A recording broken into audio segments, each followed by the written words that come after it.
মানুষ তোমরা একটু যদি ঠান্ডা হয় কুয়াশা পড়ে যায়, মুয়াজ্জিন যদি বলে আসসালাতু খায়রুম মিনান নাওম, ঘুম থেকে নামাজ ভালো, তুমি কিন্তু ল্যাপটা আরো ভালো করে টান দিয়া পায়ে মাথায় দিয়ে বলো না, নামাজ থেকে ঘুম ভালো।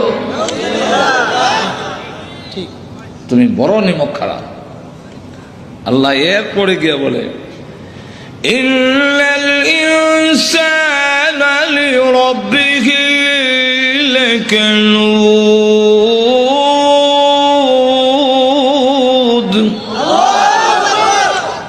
মানুষ তার রবের, তার আল্লাহর অবাধ্য, অকৃতজ্ঞ। যেই বাড়িতে একটা কুকুর লালন পালন করে, একটু বাতির মার দেয়, পেট ভরে না, কিন্তু এরপরে কুকুরটা ডাক দিয়ে বলে মালিক আপনি ঘুমান, আমি ঘুমাবো না। সুর আসলে আমি বলবো না, আপনি ঘুমান। মালিক ঘুমায়, কুকুর ঘুমায় না। অমানুষ, আমি আল্লাহ তোমাদেরকে বানাইয়া 24 ঘন্টার ভিতরে আমি আল্লাহ ঘুমাই না, তোমাদের ঘুম পাড়ানোর ব্যবস্থা করি। তোমরা ঘুমাও, আমি আল্লাহ ঘুমাই না। ঘুমান। লা তাখুযুহু সিনাতুন ওয়ালা নাওম।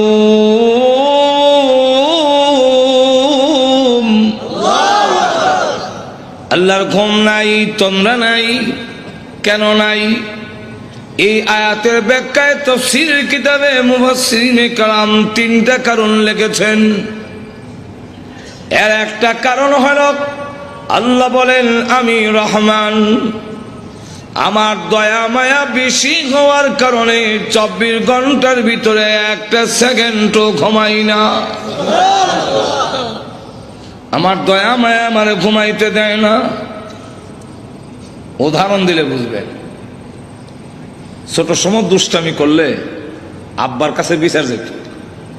আব্বা ঘোষণা দিতেন, হয়তো আমি বাড়িতে থাকবো, আর না হয় হ্যাঁ থাকবে। আমিও ঘোষণা শুনি না, বাড়ি তারাই না। সন্ধ্যা হয়ে গেলে আর কারো ঘরে থাকা যায় না, সকলেই বের করে দেয়, ঘরে যাও, দর লাগাইলাম। কিন্তু আমার উপরে যে 140 হুটজারি, ঘরের পিছন দিয়ে যেতাম, দেখতাম ঘরের হালত কি। দিয়ে আব্বা